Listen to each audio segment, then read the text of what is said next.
what you're hearing about Aaron? It just depends on how he feels before he warms up. You know, if he feels good, he's going to try to play.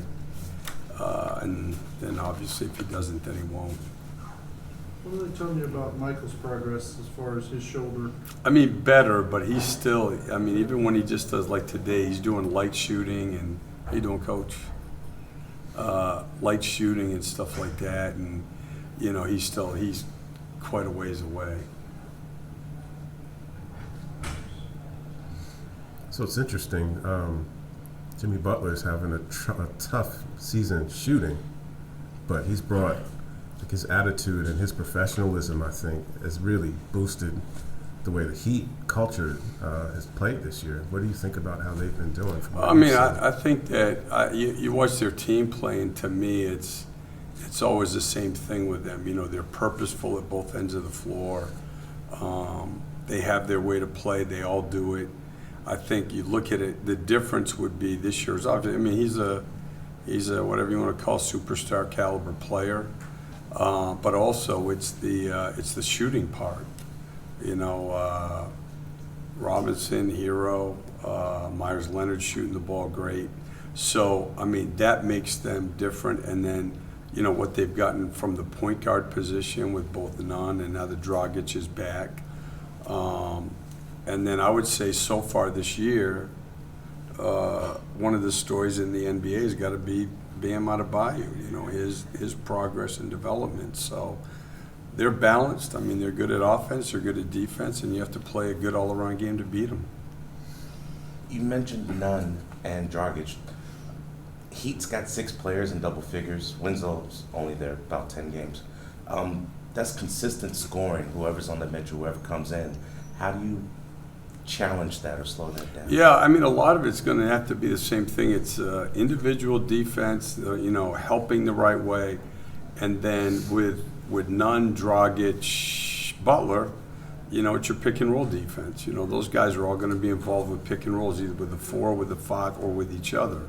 So you got to have those two things, which is, you know, things that, again, it's basically, if you look at true shooting percentage to me, on the offensive end is how many guys do you have that can go get a shot either by themselves or with the aid of a pick and roll, which they have. And then at the defensive end, it's how hard can you make it on your guy you're guarding, right? How well do you help? And then how good are the two guys involved in defending the pick and roll? And those are things that we were very good at last year, that in the last 5 games we've been good at this year. And that's, I don't know, 65% of NBA defense. So that's what the Heat are always good at. That's what we had gotten good at the end of last year, like they said, that we're making progress with now. Hey, Clifford, you tinkered with. What's up, John? How far along and how far developed have you seen Markelle Fultz since he's come here? Obviously, last year, like he's working his way into the starting lineup and getting more and more minutes from him. Yeah, I mean, you know, if you could have seen even where he was in the end of July, early August, where at that point, you know, his workouts, a lot of it were ball handling and layups, you know, because he still had such shoulder issues which impact other things that, you know, some days he'd shoot free throw line jumpers, and then he'd have to have 2 days where, you know, he'd work out, but there was no shooting except for layups. So I think it's really, if you could see what he's done, it's remarkable where he's at. But he works. The one thing that you could see from the first time he stepped on the floor, to me, you know, recruiting for a long time, he plays like a DC kid. You know, you can tell he grew up playing against really good players. He's got high IQ. He's got terrific feel for the game. But he's played a ton of basketball. You know, he's a natural worker, and he likes to be in the gym. So he's made progress, and he's the same way in practice. He's one of our better practice players. You tinkered with Mo and Vooch some last year. Could he help you at 4? No, we can't play like that. No. Not right now? No. Anyone else? All right. Good, thank you. So you're on the second night of a back-to-back again. You guys have had to break through in that space, but a different team and a team that has changed, particularly since the preseason due to injury. What is necessary tonight to get out of here with this W? Well, we should probably expect something very similar to last night. They're very well schemed and coached defensively, and it's tough to generate wide open looks. So you really have to work that side of the floor, and then defensively we want to build on what we did last night. Personnel-wise, everything's still copacetic before. I know you even talked to your players. The struggles earlier on the second night of back-to-backs, and then you won in Dallas, then you won last week in Philadelphia. Is that something you still sort of push them to have to persevere through these, or do you think the last 2 wins have sort of shown that they're up to the challenge? Well, no, nothing is ever guaranteed, and it's another challenge for us against a team that we can expect a very tough game. And we have to bring it, and we don't want to take any steps back or make any excuses or anything about it. We have to play well, and we have to play hard, and we have to get the right identity. All of these things against a quality opponent. Coach, you're playing more zone than you probably anticipated last night. Talk about your mindset of going in and how it changed as the game progressed. Yeah, it's right now it's about our disposition. I mentioned it before. It's not about schemes. I know people will point to that. And it's about how hard we're playing, how committed we are to that side of the floor, regardless of whether we're in our man and we're doing a particular scheme on a pick and roll, or whether we're in our zone. You could feel it. The energy in the building last night, our efforts, the multiple efforts, bodies flying around, things of that nature, and that's the most important thing. In terms of how we get there and what we use, it's by any means necessary, whatever it takes for that particular night.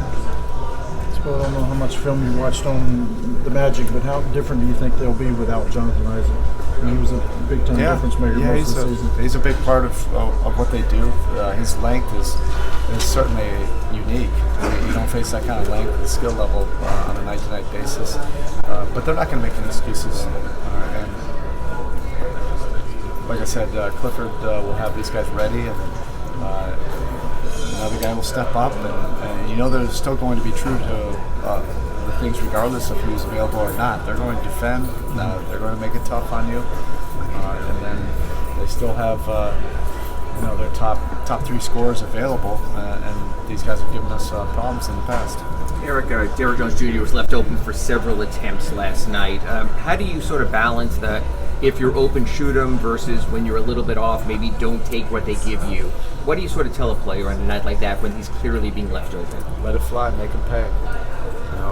And I want him to have confidence in that. He's going to grow, and he's going to be a much different player because of that confidence 3 months from now. He's finding the balance and learning the balance of when to drive, when to cut. I thought he had a great cut. It was a pretty lame call on an offensive foul. Bam made the dish to him, and I love those kind of plays. It's the 5-man addition to the 4-man when it used to be a point guard addition to a 5-man. But he's got a great feel for that, and it'll only continue to get better. 2 for 9. What is that percentage? I didn't even look that up. Is that what it was? 2 for 9? What is that percentage, right? 222. 22%? We'll go with Wilson. Thanks a lot. A bunch of guys who don't like math. Thanks a lot, Wilson. In my mind, I was thinking it was like 40%. I thought it was great. God dang it, Derek, that's a horrible shot. No, I want him to continue to shoot those, and we closed that game with 19-year-old, 22-year-old, 22-year-old max player, and then K-Non, who's whatever age he is in this league. It's his first year, so it's a young group that's going to continue to get better and grow, and I want their confidence to be there. He had a big one. That's the most important thing. What's your evaluation of Nunn, and is he going to have a bigger role later on in the season? How much bigger of a role do you want him to have? Hey, are you watching us play? He's pretty important to us. Yeah. Coach, game 35 today of the season. What are you most pleased with about this group so far this season? I don't know. I'm a head coach. I'm not that pleased right now. Yeah. Okay, thank you. Guys.